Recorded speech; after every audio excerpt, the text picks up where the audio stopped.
My name is Clara.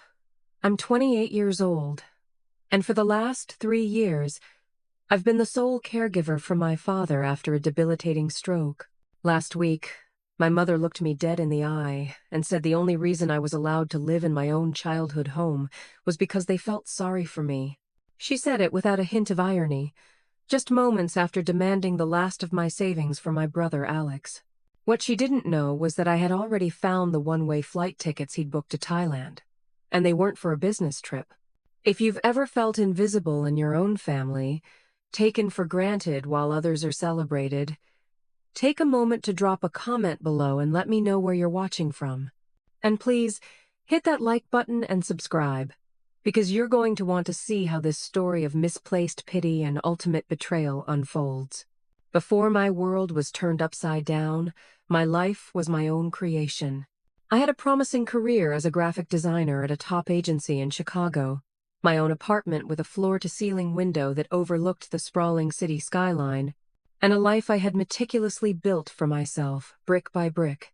I was independent. I was proud.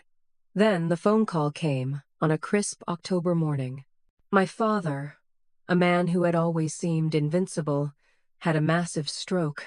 My mother, who had never worked a day in her life and whose primary skill was managing the household finances into a state of perpetual crisis, was completely overwhelmed. My younger brother Alex was in the middle of his fifth groundbreaking startup idea and, as he put it, at a critical juncture that couldn't possibly be disturbed. So, I did what the responsible daughter always does. I packed up my life, convinced my boss to let me work remotely on a trial basis, sublet my beautiful apartment, and moved back to my small, claustrophobic suburban hometown in Ohio. The arrangement was supposed to be temporary, just until Dad is back on his feet, my mother had said, her voice laced with a desperation I mistook for genuine need. But days turned into weeks, weeks into months, and now 3 years had passed. My father's recovery was slow and arduous, a painful crawl rather than a triumphant return. My temporary stay had become my permanent reality. The remote work trial with my agency ended after a year. They needed someone in the office. So, I became a freelancer, taking on whatever projects I could find, working late into the night after my caregiving duties were done. Every single dollar I earned, beyond my most basic needs for software subscriptions and the occasional new pair of jeans, went straight into the household account. I paid for groceries, utilities, my father's expensive medications that insurance only partially covered, and the modifications needed to make the house accessible: ramps, grab bars, a hospital bed. I became the financial and physical engine of the household. The injustice wasn't a new development. It was the foundation upon which our family was built. It was a pattern so deeply ingrained that, for years, I had accepted it as normal. I was the responsible one, the steady hand, the background character whose purpose was to enable the star of the show. My brother, Alex.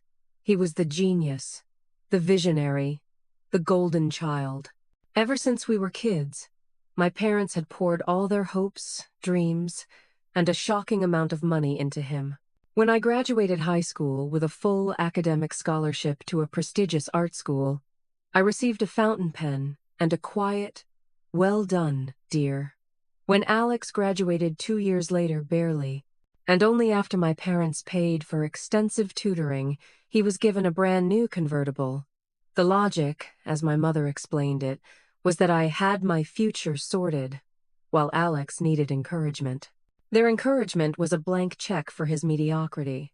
They funded his business degree, which he dropped out of after 2 years because the professors couldn't grasp his forward-thinking concepts. They paid for 3 different failed startups, each one more absurd than the last. A subscription box for artisanal dog water, an app that identified clouds, a line of smart shoelaces that would text you if they came untied. Each colossal failure was framed not as a mistake, but as a valuable learning experience on his inevitable path to greatness. My successes, however, were treated as mere footnotes, opportunities for them to demand more. I remember one evening, about a year after I moved back. I had just landed a major contract with a national brand, a project that would not only pay well but would look incredible in my portfolio. I was buzzing with a rare feeling of professional excitement as I shared the news at the dinner table. My mother barely looked up from her plate. "That's nice, dear," she said, her voice flat. "Does that mean you can finally pay for that plumbing repair in the upstairs bathroom? I've been hearing a drip for weeks." My father just grunted in agreement. A few minutes later, Alex sauntered in, talking about a new idea for a cryptocurrency based on social media likes. For the next hour, they hung on his every word, their eyes shining with pride, asking detailed questions about his business model. I sat there, feeling my significant achievement shrink until it was nothing more than a way to fix a leaky pipe. My income wasn't seen as a contribution. It was an obligation. It was the rent I paid for the privilege of caring for my own father. Meanwhile, any money given to Alex was an investment in the family's future. He lived in the house rent-free, contributed nothing, and treated the place like a hotel, leaving messes for me to clean up and eating the special, low-sodium meals I painstakingly prepared for my father. When I once gently suggested that Alex might help with the grocery bills, my mother looked at me as if I'd grown a second head. "Don't be ridiculous, Clara," she scoffed. "Alex needs to focus his energy on his work. We can't distract him with trivialities that I was somehow expected to handle on top of a demanding freelance schedule and 24/7 caregiving." I swallowed my resentment, telling myself I was doing it for my dad. I loved him, and seeing him smile, even for a moment, made the sacrifices feel worthwhile. So I kept my head down, worked harder, and saved what little I could, dreaming of the day I could finally reclaim my own life. I had a secret savings account, my escape fund, where I squirreled away every spare dollar. It was my lifeline, my promise to myself that this wasn't forever. I kept telling myself it was temporary, that once Dad was a little more independent, things would change. But I had no idea that my family's sense of entitlement was about to escalate into something far more sinister. The implosion arrived on a Tuesday evening in early spring. It came in the form of my brother, Alex, holding a slick, professionally printed brochure with a glossy cover and bold, aspirational font. He called a family meeting in the living room, a level of formality that immediately set my teeth on edge. Family meetings in our house were never about sharing good news. They were about announcing a new demand. My father was settled in his power recliner, a worn Afghan over his legs. My mother sat on the edge of the sofa, perched like a bird, her expression practically vibrating with a nervous anticipation that I knew was a prelude to a request. I stood by the doorway, leaning against the frame, already exhausted from a long day of juggling a client deadline and a physical therapy session with my dad that had left us both drained. "This is it," Alex announced, his voice booming with unearned confidence as he paced in front of the fireplace. "This is the one. Innovate, a global tech incubator, has accepted my proposal for a new AI-driven personal finance app. It's called Zenith Wallet." He waved the brochure around like a trophy. "They believe my idea has the potential to completely revolutionize the industry. They're offering me a coveted spot in their 6-month accelerator program." My mother gasped, clasping her hands together so tightly her knuckles went white. "Oh, Alex, I knew it. I always knew you were destined for great things. A tech incubator. It sounds so important." I squinted at the brochure. It looked more like a travel pamphlet for a luxury resort than a business prospectus. The photos were of sleek glass buildings, smiling, diverse millennials collaborating around whiteboards, and sweeping views of the Golden Gate Bridge. "That's amazing, Alex," I said, forcing a tone of support into my voice. "Congratulations. What does this mean exactly?" He finally turned his full attention to me, a condescending smile playing on his lips. It was the smile he always used when he was about to explain something he assumed was beyond my comprehension. "It means, Clara, that I need to relocate to their headquarters in San Francisco for 6 months. It's an intensive, immersive program. They provide mentorship, resources, networking, everything I need to take Zenith Wallet to the next level. But, he paused, letting the word hang in the air. There's a catch. Of course, there was a catch. With Alex, there was always a catch. And it always came with a price tag. To secure my spot and cover the initial operating costs, legal fees, server space, preliminary marketing, I need to provide seed funding, he explained, his gaze shifting to our parents. It's a final investment to show them that I'm serious and have skin in the game. How much? My father asked, his voice slow but clear, the two words taking a visible effort. Alex took a deep breath, puffing out his chest for dramatic effect. $20,000. A heavy silence fell over the room. $20,000. The number seemed to suck all the air out of the space. It was more than I had earned in the entire last year. It was a staggering, life-altering sum of money. Well, my mother said, her head snapping around to fix her gaze directly on me, her eyes like drills. We'll just have to find it, won't we? It wasn't a question. It was a directive, a command. My heart sank into the pit of my stomach. I knew exactly what she meant, where she expected this money to come from. She was looking at me, but she was seeing my bank account, my escape fund, my 3 years of scrimping and saving, of turning down dinners with friends, of using worn-out design tools because I couldn't afford to upgrade. My ticket back to my own life, my secret hoard of hope. It currently held just over $22,000. They didn't know the exact amount, but they knew I had savings. Mom, that's a lot of money, I stammered, feeling the blood drain from my face. That's basically everything I have. It's an investment, Clara, she said, her voice sharp and dismissive, as if I were a foolish child. An investment in your brother, an investment in this family. When he sells this company for millions, we'll all be taken care of. Don't you want to be part of that success? Don't you want to help your family? The emotional blackmail was so thick I could barely breathe. Alex just stood there, nodding in solemn agreement, as if this was the most reasonable, logical request in the world. He didn't even have the decency to ask me himself. He let our mother do his dirty work, just as he always had. I looked at my father, a silent plea in my eyes, hoping for some support, some semblance of reason from him. He just looked from Alex to me, his expression unreadable, a mask of post-stroke apathy.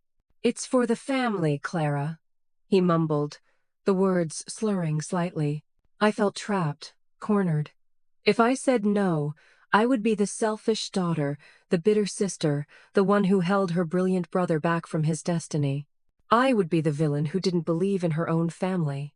The pressure was immense, a physical weight on my chest. They saw my savings not as the result of my hard work, my sacrifice, my foregone dreams, but as a communal resource they had the right to claim at will. My future was a small, acceptable price to pay for Alex's potential glory. Against my better judgment, against every screaming instinct in my body that was telling me this was a terrible, irreversible mistake, I heard a voice I barely recognized as my own whisper. Okay. The relief on their faces was immediate and sickening. It was like a switch had been flipped. My mother leaped up and hugged Alex tightly, weeping dramatic tears of joy onto the shoulder of his expensive jacket. Alex, freed from the burden of having to pretend to care about my sacrifice, gave me a dismissive pat on the shoulder. Thanks, sis. You won't regret this. But I already did. A cold, heavy dread washed over me, chilling me to the bone. I had just signed away my future for a dream that wasn't even mine, for a brochure that looked like a vacation ad. I felt the walls of that house closing in, the weight of their expectations crushing me. I had agreed to their terms, but a tiny, sharp seed of suspicion had just been planted in the barren soil of my hope. It was a seed that would soon grow into a terrifying, unshakable tree of truth. In the weeks that followed my reluctant agreement, the atmosphere in the house shifted from one of quiet resentment to overt exploitation. My $20,000 investment wasn't just a one-time transaction. It was the key that unlocked a new, terrifying level of entitlement from my mother and Alex. They now saw me not just as a caregiver, but as the official, on-demand sponsor of Project Alex. My savings account wasn't just a source of funds. It was a communal well they could dip into whenever they pleased. The first incident happened just a week later. Alex decided he needed a new laptop for his program. The one he had, a perfectly good 2-year-old MacBook that I had helped him pay for, was suddenly declared obsolete. "The processing speed is too slow for the complex algorithms I'm building, Clara," he claimed, spouting buzzwords he'd likely picked up from a 5-minute YouTube video on AI. "I need top-of-the-line tech to compete on a global stage." The laptop he wanted, a fully loaded MacBook Pro, cost nearly $3,000. When I calmly explained that the money I'd promised was for the non-negotiable program fee, not for new equipment, my mother stepped in, her face a mask of weary disappointment. "Clara, don't be difficult," she said, sighing as if I were a petulant toddler. "This is a necessary tool for his success. What's the point of investing in the program if he doesn't have the right equipment to make the most of it? It's like buying a race car and putting cheap tires on it." She then delivered the real blow. "We were thinking, you have all that professional design equipment in your room, your big tablet and that special monitor. You're just doing small freelance projects now, dear. You don't need all that fancy stuff. Alex's needs are more important for the family's future." The sheer, breathtaking audacity of it left me speechless. She was asking me to dismantle my own career, my only source of income, to sell the very tools of my trade to fund her son's whim. I refused, my voice colder than I intended. "Absolutely not." The refusal was met with a week of hostile silence and a barrage of passive-aggressive comments. "I guess some people don't understand what it means to support family," my mother would mutter as I walked by. "Your father and I sacrificed everything for you children." In the end, to restore a semblance of peace in the house where my father was trying to recover, I used my credit card for the laptop, telling myself it was the last time, a lie I almost believed. The second incident was even more personal, a deeper violation. My grandmother, my mom's mother, had left me a beautiful, delicate gold locket when she passed away. It was my most treasured possession, a tangible link to the one person in the family who had always seen me, who had always praised my art and encouraged my independence. One afternoon, I came home from a grocery run to find my mother in my room, holding the locket in her palm, her thumb rubbing over the intricate engraving. She didn't even have the decency to look guilty for snooping. "I was just thinking," she began, her voice casual. "This is real gold, isn't it? It must be worth a bit." Entry 5. A cold knot formed in my stomach. "It's not for sale, Mom. It was Grandma's." She sighed dramatically, as if my sentimentality was a profound inconvenience. "I know, dear, but Alex needs a new suit. Several, in fact, for his networking events in San Francisco. He needs to look the part. You understand, don't you? It's about making a good impression. First impressions are everything in that world." I snatched the locket from her hand, my own hand shaking with a rage so intense it surprised me. "You will not sell my grandmother's locket. End of discussion." Her face hardened, her sympathy vanishing. "You've always been so selfish, Clara. So attached to things. It's just an object. Family is what matters." She didn't get the locket, but the violation of trust was profound. She saw my inheritance not as a memory to be cherished, but as another asset to be liquidated for Alex. To her, even my grief was a resource. The third escalation involved my car, a reliable 5-year-old sedan that I owned outright. "Alex will need a car in San Francisco," my mother announced one dinner. "It's not a walkable city, you know." I pointed out the absurdity of taking a car across the country for a 6-month trip, suggesting he could use public transport or ride-sharing. "Nonsense," she'd said. "He needs to project success. He can't be showing up to investor meetings on a bus." Their solution? I was to sign the title of my car over to him. You don't need it, my father mumbled, chiming in. You're always here. The implication was clear. My world had shrunk to the four walls of this house, so why would I need freedom? I was a fixture, a piece of furniture. I refused, and the ensuing argument was so loud it gave my father a headache. The breaking point, the moment the tiny seed of suspicion truly began to sprout venomous thorns, came about a month before Alex was due to leave. My best friend, Sarah, came to visit from Chicago for the weekend. She was my one link to my old life, the one person who knew the full extent of my situation. We were having coffee in the kitchen while my mom and Alex were in the living room, loudly discussing the penthouse apartment they were looking at for him online. Sarah watched in stony silence as, over the course of 20 minutes, I got up to refill my mother's coffee, clear their empty snack plates, fetch my father's medication, and answer a question Alex had about a feature on his new laptop, all while they continued their conversation without once acknowledging me or saying thank you. After they finally left the room to go run errands, in my car, which I had reluctantly agreed Alex could borrow for the day, Sarah reached across the table and took my hand. Her eyes were filled with a mixture of pity and incandescent anger. Clara, she said, her voice slow and serious. This isn't a family. This is a business.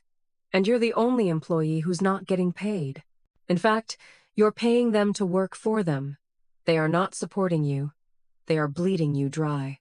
This isn't caregiving. It's exploitation. Hearing it from an outsider, stated so plainly and without apology, was like a splash of ice water to the face. She was right. I had been so submerged in the dysfunctional dynamic for so long that I had started to believe their narrative, that my sacrifice was normal, that their demands were reasonable. Sarah's words echoed in my head for days. That weekend, the final piece of the puzzle fell into place with a sickening thud. I was using the old family desktop computer in the den to send some large design files to a client. Alex had used it earlier to print some important documents and, in his usual careless, arrogant fashion, had forgotten to log out of his email account. His inbox was open on the screen. I would never normally snoop. It felt like a violation. But a subject line from a travel website, in bold font, caught my eye. It read, "Your flight confirmation to Bangkok." Bangkok? Not San Francisco? My hands trembled as I clicked on the email. My blood ran cold. There it was, in black and white. A one-way ticket. Alex Miller. Departing from Chicago O'Hare in 2 weeks. Destination: Bangkok, Thailand. I scrolled down frantically, my heart hammering against my ribs so hard I thought it would break through. There was a second email. A confirmation for a 3-month rental of a luxury beachfront villa in Phuket. Then a third. An email to a friend of his named Josh, sent just last night. My eyes scanned the words, each one a separate, calculated betrayal. Dude, you won't believe it. The plan worked. The bank of Mom and Clara came through. Got the 20 Kelvins. They totally bought the San Francisco incubator story. LOL. They think I'm going to be the next Steve Jobs. I'm heading to Thailand for a few months, maybe longer. Just gonna chill on the beach and live it up before they figure out there's no company. My mom is even convinced Clara should sell her car for my living expenses. Can you believe it? The sad sack sister is literally funding my escape from this boring hellhole. Best part is, they'll be so ashamed when they find out, they'll never tell anyone. It's the perfect crime. See you on the other side, man. Staring at the screen, the world tilted on its axis and spun into a nauseating blur. Every sacrifice, every late night working, every dollar I'd handed over, every insult I had swallowed it was all for a lie. A meticulously crafted, cruel, and calculated lie. This wasn't an investment in a future that included me or my parents. It was an escape plan, an exit strategy, and I was the unwitting, pathetic sponsor. He was going to take my money, abandon our ailing father, and leave me to deal with the financial and emotional fallout, all while laughing about it with his friends from a beach in Thailand. The hurt was so profound, so absolute, It felt like a physical blow. The betrayal wasn't just Alex's, it was my parents' too. Their willful blindness, their desperate need to believe in his fantasy, had made them his accomplices. In that moment, sitting in the dim light of the den, I wasn't just heartbroken. I was done.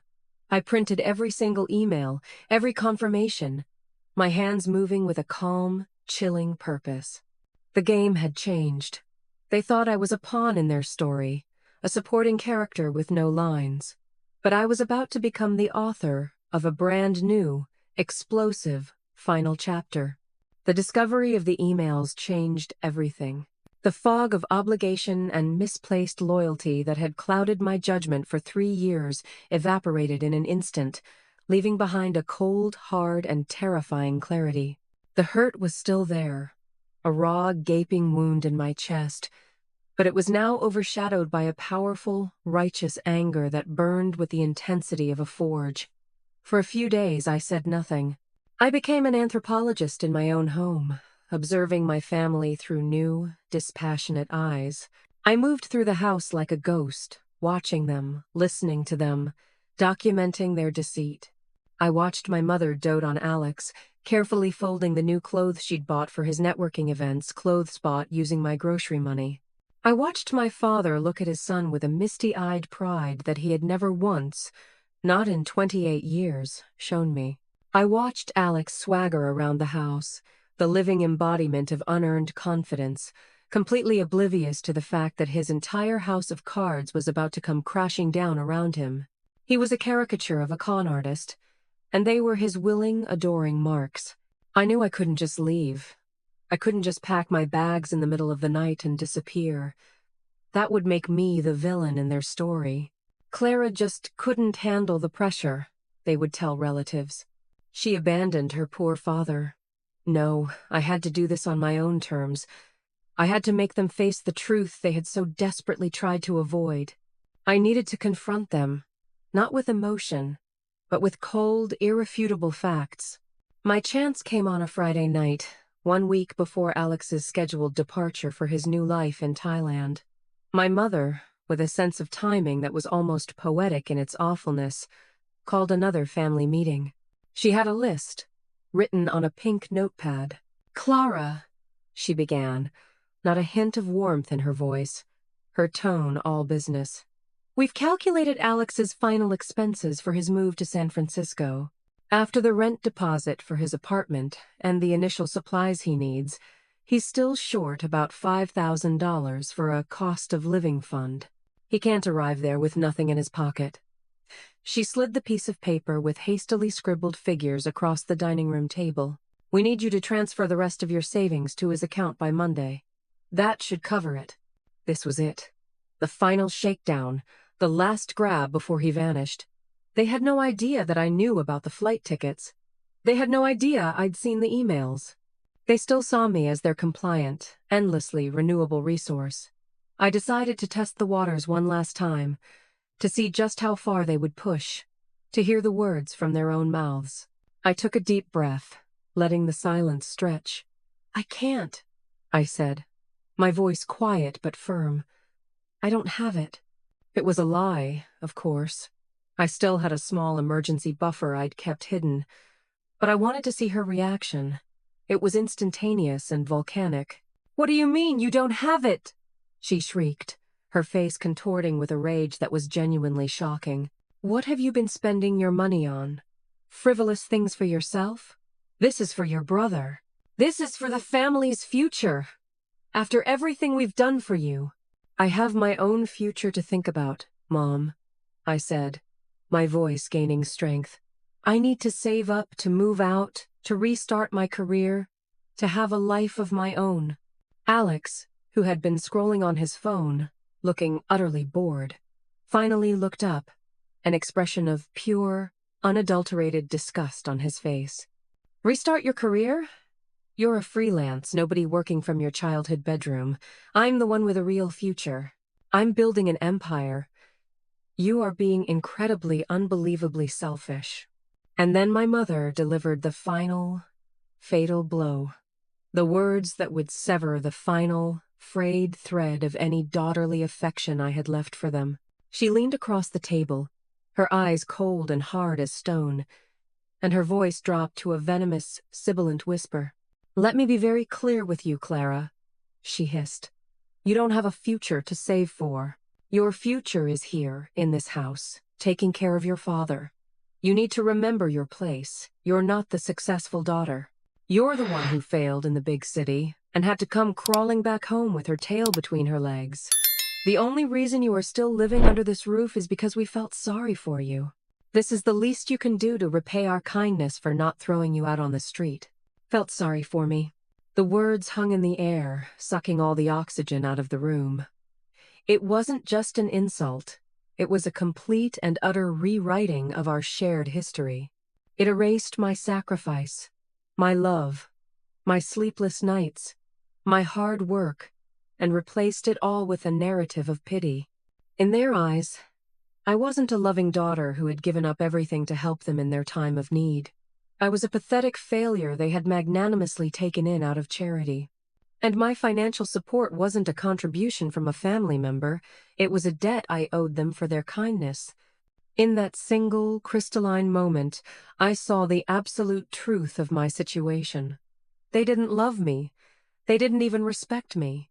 They despised me for being the living, breathing reminder of their own dependency, and they used my brother as the vehicle for their vicarious success, a fantasy they were willing to fund with my life. The searing pain I expected to feel never came.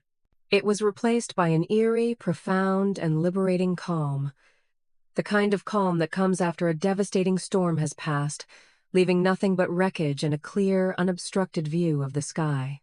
I had been fighting to save a family that never existed. I had been trying to earn the love of people who were utterly incapable of giving it. I slowly stood up from the table. My mother and Alex stared at me, their faces flushed with anger, expecting tears, expecting me to break down and beg for their forgiveness. They didn't get them. Instead, I smiled, a small, tight, knowing smile that didn't reach my eyes. "Thank you," I said, my voice devoid of all emotion, as flat and final as a closing door. "Thank you for making things so perfectly clear." In that moment, the hurt vanished, replaced by a cold, hard resolve. They hadn't broken me. They had just set me free, and they had absolutely no idea what was coming for them. The calm I felt after my mother's cruel words wasn't fleeting. It solidified into a concrete, actionable plan. For years, I had played defense, reacting to their demands, absorbing their insults, and managing their crises. Now, for the first time, it was time to go on the offensive. My secret weapon wasn't just the flight tickets to Bangkok. It was the entire digital trail of Alex's deception, my own quiet competence they had so foolishly underestimated, and the element of complete surprise. That entire weekend, while they gave me this silent treatment, assuming I was sulking in my room and coming to my senses, I was mobilizing. I worked with the quiet, focused intensity of a general planning a campaign. The first thing I did was secure my own future, building a fortress around my life that they could never breach. I spent hours online, leveraging my professional portfolio and the contacts I had meticulously maintained despite everything. I fired off emails to former clients, colleagues, and my old boss in Chicago.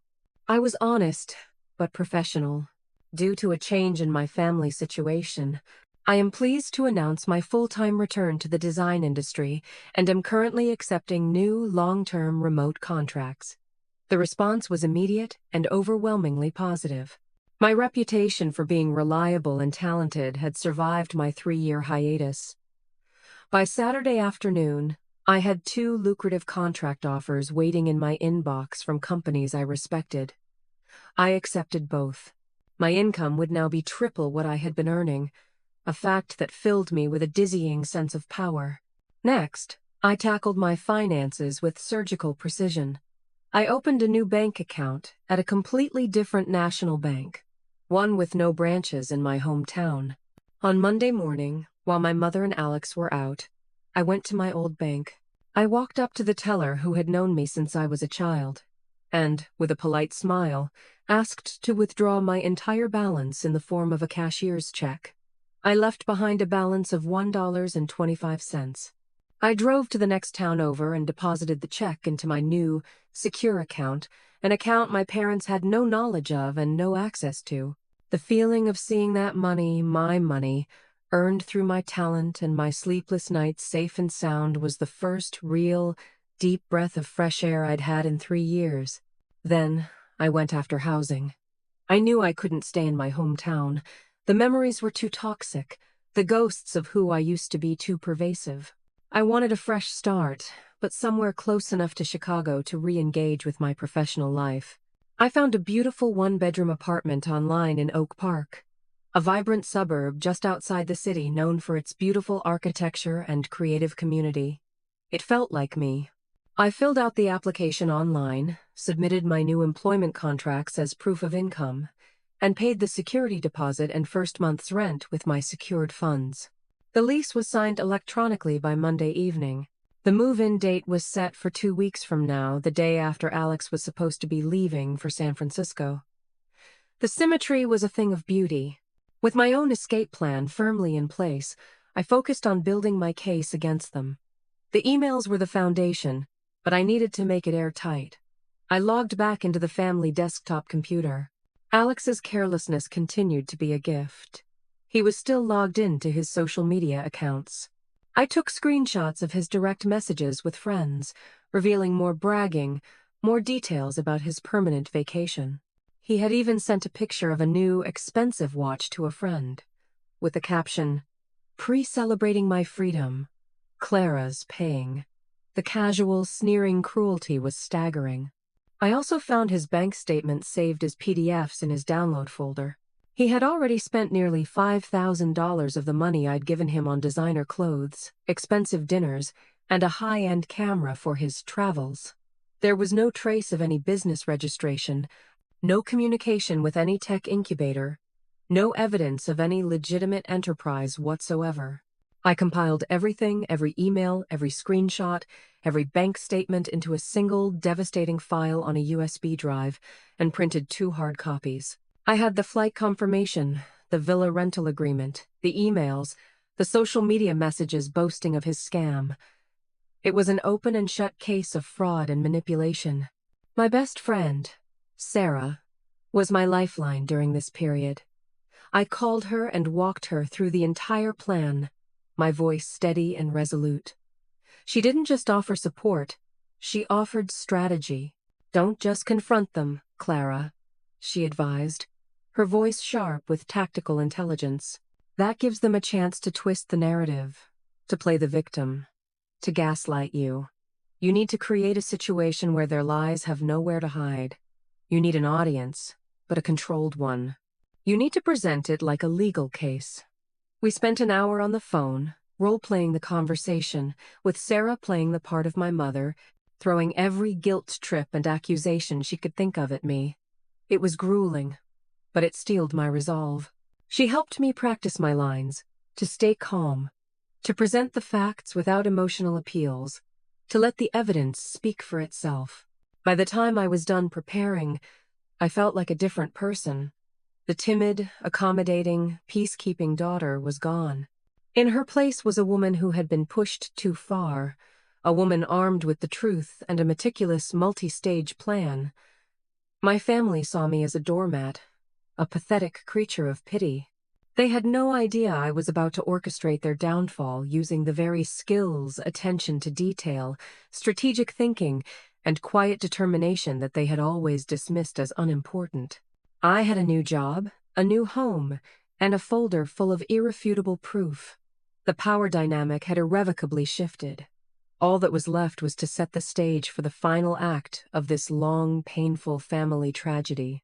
I chose the following Sunday for the final confrontation. It was the day before I was supposed to transfer the last $5,000, the eve of their perceived final victory. The timing was crucial. I needed them to be at the peak of their arrogance and confidence. I approached my mother in the kitchen as she was watering her plants. my face a perfect mask of contrition and defeat. "Mom," I said, my voice soft, laced with a rehearsed resignation. "You're right. I was being selfish. I've been thinking about it all weekend, and, of course, Alex's future is the most important thing.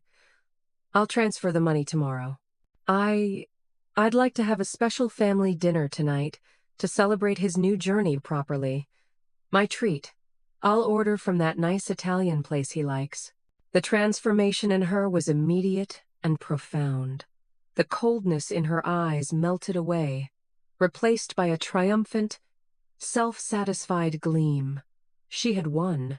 The difficult child had finally been brought to heel. "Oh, Clara, I knew you'd see sense," she gushed, patting my arm condescendingly.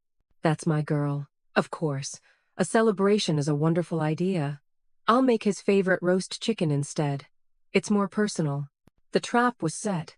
Their greed and their ego were the bait, and they took it without a second thought. That evening, the dinner table was a picture of grotesque hypocrisy. The air was thick with false sentimentality. My mother was beaming, raising her wine glass for endless toasts to the future. My father was more talkative than he'd been in months, asking Alex questions about the weather in San Francisco. And Alex, the guest of honor, was holding court, pontificating about the disruptive potential of synergistic AI frameworks in the fintech space. It was all meaningless, corporate jargon, but my parents were eating it up with a spoon, their faces glowing with vicarious ambition. I played my part to perfection. I smiled and nodded, asking a few simple, admiring questions, letting them build their castle of lies higher and higher upon the foundation of my stolen future. After we finished eating, as my mother was about to get up to clear the plates, I held up a hand. "Wait," I said, my voice cutting through their cheerful chatter. "Before we have dessert, I'd like to officially present the final part of the investment." I pulled out my phone and placed it on the table. "I'm ready to transfer the $5,000 right now, Alex. It's all queued up. But before I hit send, I was just curious. Your incubator, Innovate. Which legal structure did you use for the new company? Is it an LLC or a C Corp? I'm just trying to understand the tax implications for the investment return. It's important to be thorough, right?" Alex blinked, caught completely off guard by the specific technical question. It's an LLC. Simpler that way for the initial phase." "Interesting," I said, tapping my chin thoughtfully. "And is it registered in California or Delaware? I know a lot of tech startups register in Delaware for the corporate-friendly laws. It's a smart move for future funding rounds." He started to sweat, a tiny bead forming on his temple. "California. It's all based in California. Keeps it simple." Right. "And the seed funding, the $20,000 from me, is it going into a standard business checking account or into an escrow account that's managed by the incubator until you meet certain milestones?" "An escrow," he stammered, his eyes darting towards my mother for help. It's standard procedure. Protects the investors." My mother, sensing his distress, jumped in, her voice sharp with annoyance. "Clara, what's with all these questions? This isn't an interrogation. Just give your brother the money. You're making him uncomfortable." "Oh, I'm just trying to be a responsible investor," I said, my voice dangerously sweet. "But you're right. Maybe these questions are too complicated. Maybe that's because the only booking you've made isn't with a business registrar but with Thai Airways." I reached into the tote bag beside my chair and pulled out the crisp white folder. I opened it and laid the first document on the table, right next to the gravy boat. It was the flight confirmation. One way. To Bangkok. The silence in the room was absolute, a physical thing that pressed in on us. Alex's face went white as a sheet. My mother stared at the paper, her brow furrowed in confusion, her brain struggling to process what she was seeing. "I don't understand," she whispered, reaching for the paper. "This must be a mistake." "Oh, there's no mistake," I said, my voice as cold and sharp as ice. I laid down the next document. The 3-month luxury villa rental agreement from a company in Phuket. And this is the confirmation for your new headquarters. It looks lovely, right on the beach. I'm sure the networking opportunities are fantastic. Then came the emails. I placed them on the table one by one, like a dealer laying out a winning hand in poker. I didn't need to read them all. I just read the highlights, my eyes locked on Alex. The Bank of Mom and Clara came through, I began, my voice clear and steady. They totally bought the San Francisco incubator story. Lol. I shifted my gaze to my mother, who was now trembling. The sad sack sister is literally funding my escape from this boring hellhole. My mother let out a small, strangled gasp, her hand flying to her mouth. Finally, I placed the bank statements on the table. The pages filled with highlighted expenses for Gucci belts, expensive steak dinners, and a new camera. And here is the initial operating cost of your new venture. It seems to be off to a very fashionable, very well-fed start. Alex just sat there, frozen, a cornered animal with nowhere to run. My father was staring at the papers, his hand trembling so violently it rattled his water glass. But it was my mother's reaction that was the most telling, the most devastating. She wasn't looking at me with anger for exposing the lie. She was looking at Alex with pure, absolute, gut-wrenching horror. Not because he had betrayed me, but because he was planning to betray them. He was going to abandon them. He was going to take the money and run, leaving them with an invalid to care for and no financial support. "Alex?" she whispered, her voice cracking, pleading. "Is this true? You were going to leave us?" He couldn't even look at her. He just stared at his plate, the personification of cowardice. That's when I stood up. My voice was calm and clear, ringing with a newfound authority they had never heard from me before. "The Bank of Clara is officially and permanently closed," I announced. "The final $5,000 is not going towards your tropical vacation, Alex. It's already been spent. It was the security deposit and first month's rent on my new apartment in Chicago. I'm leaving tomorrow morning." I turned my gaze to my mother, whose face was now a mess of tears and dawning comprehension. "And that line about feeling sorry for me? For being the pathetic failure you had to take in? You were right. You should feel sorry. Not for me. You should feel desperately, profoundly sorry for yourselves. Because the person you pitied, the person you exploited and dismissed, was the only thing holding this broken family together. You didn't invest in a genius. You enabled a common con artist who was about to leave you both to rot, so you enjoy your empty house. You can take care of Dad yourselves." I didn't wait for a response. I didn't need one. I turned and walked out of the dining room, leaving them sitting in the ruins of their own making. As I walked up the stairs to my room, I could hear my mother start to sob, a hysterical, wrenching sound of a woman whose entire world, built on a fantasy, had just been leveled. But for the first time in 3 long, suffocating years, I didn't feel an ounce of pity. I just felt the exhilarating, breathtaking, and righteous relief of being free. The next morning, I was up before the Sunday. The house was unnervingly silent, not the peaceful quiet of a sleeping home, but the heavy, oppressive silence of a tomb. I moved with a quiet efficiency, packing the last of my belongings into boxes I'd hidden in my closet. There were no frantic apologies, no angry confrontations at my door, no tearful pleas for me to stay. It was as if the truth bomb I detonated had shattered not only their lies, but their very ability to function. They were ghosts in their own home, paralyzed by the sheer magnitude of their miscalculation and the shame of their exposure. I saw my father once. He was sitting in his power recliner in the living room, staring blankly at the dark television screen. The proud, authoritative man I remembered was gone, replaced by a frail, defeated old man. He didn't look at me as I carried a box past the doorway. He just seemed old, smaller. My mother and Alex were nowhere to be seen. I suspected they were holed up in their respective rooms, either engaged in a furious, whispered argument or stewing in their own toxic silence. It didn't matter to me anymore. Their drama was no longer my problem to solve.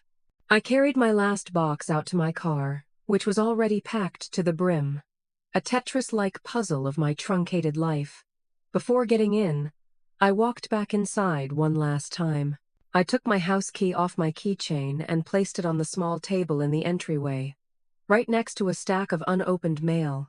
It was a simple, final gesture of severance. I was no longer a resident. I was a visitor who had long overstayed her welcome. And now, I was checking out for good. The drive to Chicago was a 6-hour journey of catharsis. I drove through the flat, familiar landscapes of Ohio, watching my past recede in the rearview mirror. With every mile I put between myself and that house, I felt a physical weight lifting from my shoulders, a tension I didn't even realize I'd been carrying unclenched from my jaw and my back. I rolled down the windows, let the cool spring air whip through my hair, and turned the music up as loud as it would go, singing along at the top of my lungs. I wasn't running away from something. I was driving towards everything. My new apartment was small, but it was a sanctuary. The afternoon sun streamed through the large windows, illuminating the empty rooms and the dust motes dancing in the air. It smelled of fresh paint and new beginnings. It wasn't filled with the oppressive memories of sacrifice and resentment. It was filled with possibility. That first night, I didn't even unpack. I ordered a pizza from a local place, sat on the floor of my empty living room, and ate it straight from the box, looking out at the glittering, endless river of city lights. I had never felt so utterly alone, and yet, I had never felt less lonely. The first week was a whirlwind of productive activity. Unpacking boxes, setting up my ergonomic workspace, starting on my new design contracts. Work became a joy again, a creative outlet rather than a desperate means to an end. My clients respected my expertise, valued my input, and paid me what I was worth on time. It was a stark, exhilarating contrast to being the undervalued, unpaid CEO of my parents' dysfunctional lives. My phone, of course, started buzzing within a day, a series of frantic, disjointed texts from my mother. First came the anger. How could you just abandon your father? He needs you. Then came the guilt. He hasn't been eating. He just sits in his chair and asks for you. And finally, the pleading, pathetic, and transparent. Please come home, Clara. We can talk about this. Your brother is very sorry. I read each message, felt a flicker of the old conditioned guilt, and then deleted them without responding. It wasn't out of spite, but out of a newfound sense of self-preservation.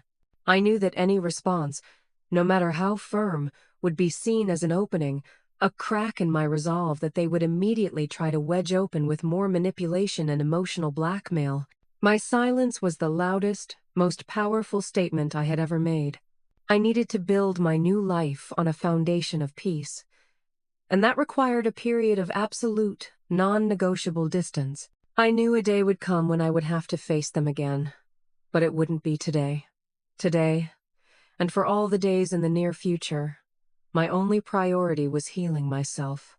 A new chapter of my life had finally, truly begun.